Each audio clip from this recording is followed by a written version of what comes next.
สวัสดีครับคุณผู้ชมก็เช้านี้เราก็มีโอกาสนะครับได้มาตกปลาที่อ่างเก็บน้ำแม่จางนะครับผมเราไม่ได้มาหมายนี่ประมาณเดือนกว่านะครับผมก็ตอนนี้น้ำก็ขึ้นถึงด้านบนนี้นะฮะซึ่งเมื่อก่อนเราจะอยู่ด้านล่างนู้นนะครับผมปีนี้น้ำก็เยอะนะครับผมตอนนี้เราส่งเหยื่อลงน้ำเป็นที่เรียบร้อยแล้วนะฮะเรามาลุ้นกันนะครับว่าเราจะได้ปลาไหมนะครับผมตูบเราอยู่ด้านบนนี้นะครับผมน้ำก็ใกล้ถึงด้านบนแล้วนะครับแต่คาดการว่าน้ำก็จะลดลงไปเรื่อยๆนะครับเพราะว่าทางตอนที่เราเดินทางมาเนี่ยตรงคลองส่งน้ำเนี่ยก็ปล่อยน้ำเยอะเหมือนกันนะครับผม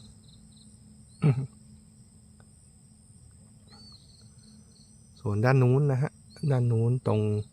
หน้าเขื่อนนู้นนะครับก็จะมีพี่น้องนักตกปลานะครับผมมากันหลายท่านเลยนะครับผมเดี๋ยวให้ดูบรรยากาศรอบๆนะครับผม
ผู้ชมปลาตัวแรกมาแล้วครับผม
คุณผู้ชมตัวที่สองนะครับผม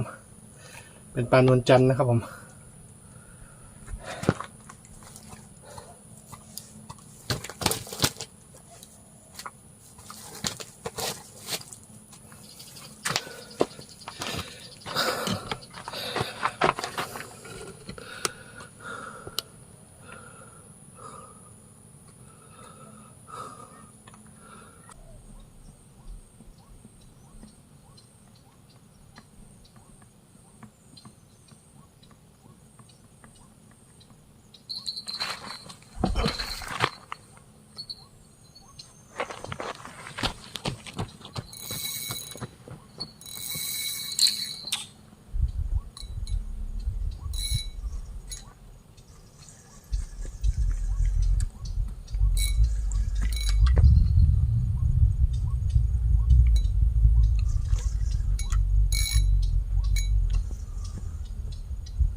คุณผู้ชมเมื่อกี้ปลาตัวใหญ่นะครับผมลากเข้าตรงนี้นะครับผมจะมีกอหญ้าอยู่ด้านนี้ครับผม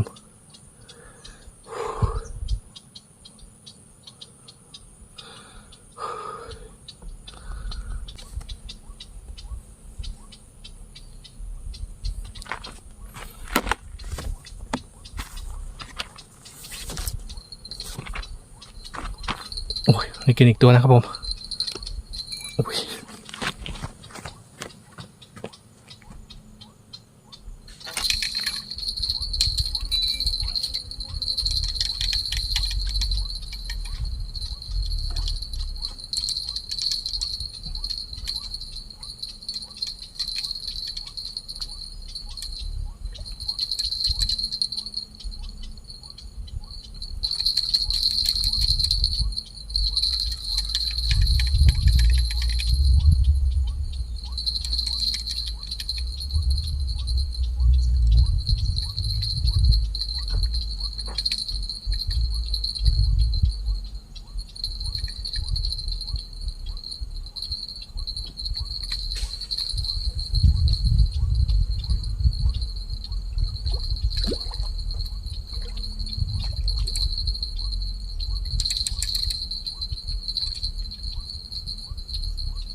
คุณผู้ชมนี่ตัวที่สามนะครับผมตัวที่สี่นะครับอีกตัวหนึ่งยังติดอยู่ข้างล่างนะครับผมเดี๋ยวผมว่าจะลองลงไปดูนะครับ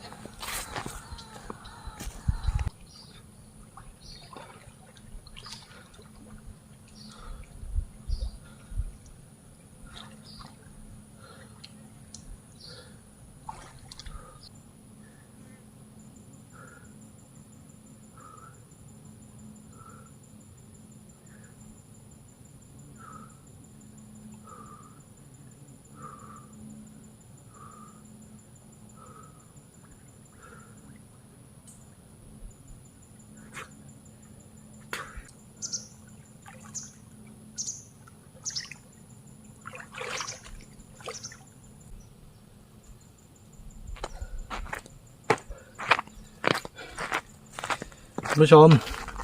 ตัวเมื่อกี้ที่ผมลงน้ำนะครับผมนี่ฮะตะขอผมนะครับหักเลยครับผมไม่รู้ว่าเป็นปลาอะไรนะครับผมแต่ว่าคือน่าจะมีไซส์แน่นอนครับผม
คุณผู้ชม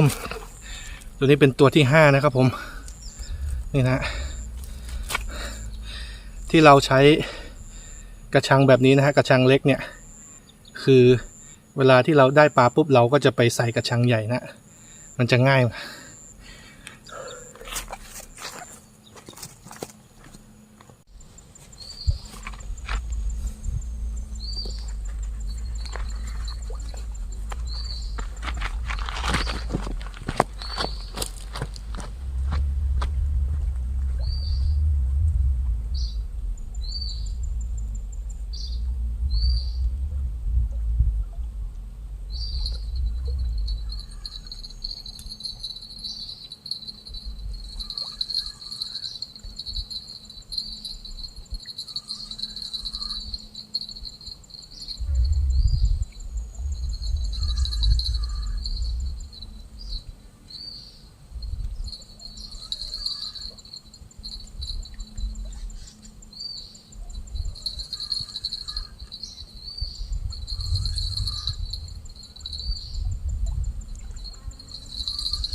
นี่นะครับผม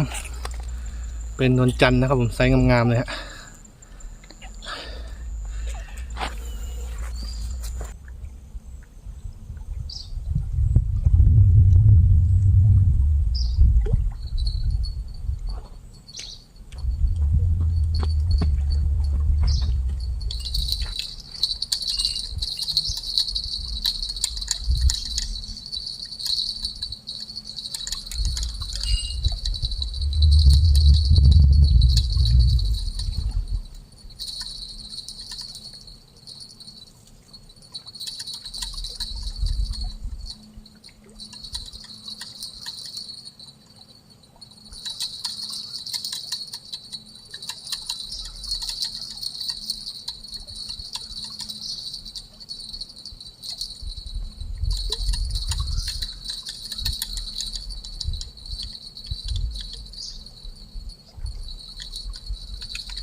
ครับคุณผู้ชมนี่นะครับผมตัวที่7ของเรานะครับนี่นะฮะเพิ่งโยนไปนะครับผมแล้วก็กินเลยนะครับผม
คุณผู้ชมเป็นตัวที่8ของเรานะครับผม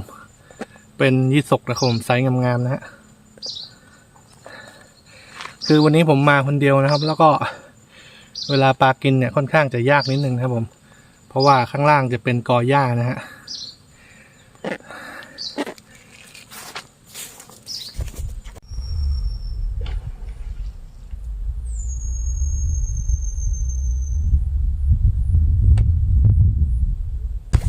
ครับผมตอนนี้ก็เป็นเวลา4 โมงแล้วนะครับผมก็ได้เวลากลับบ้านแล้วครับผมเดี๋ยวมาดูผลงานเรานะครับวันนี้เราได้ปลาอะไรบ้างนะครับผม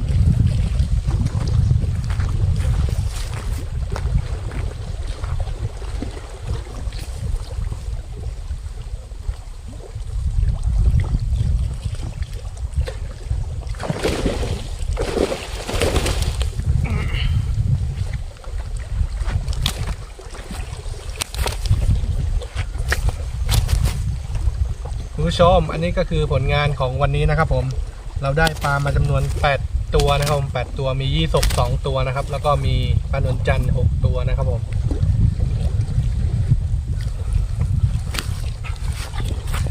นี่นะครับผมอุ้ยครับผมฝากกดติดตามด้วยนะครับอีเมียนฟิชชิ่งครับผมขอบคุณครับสวัสดีครับผม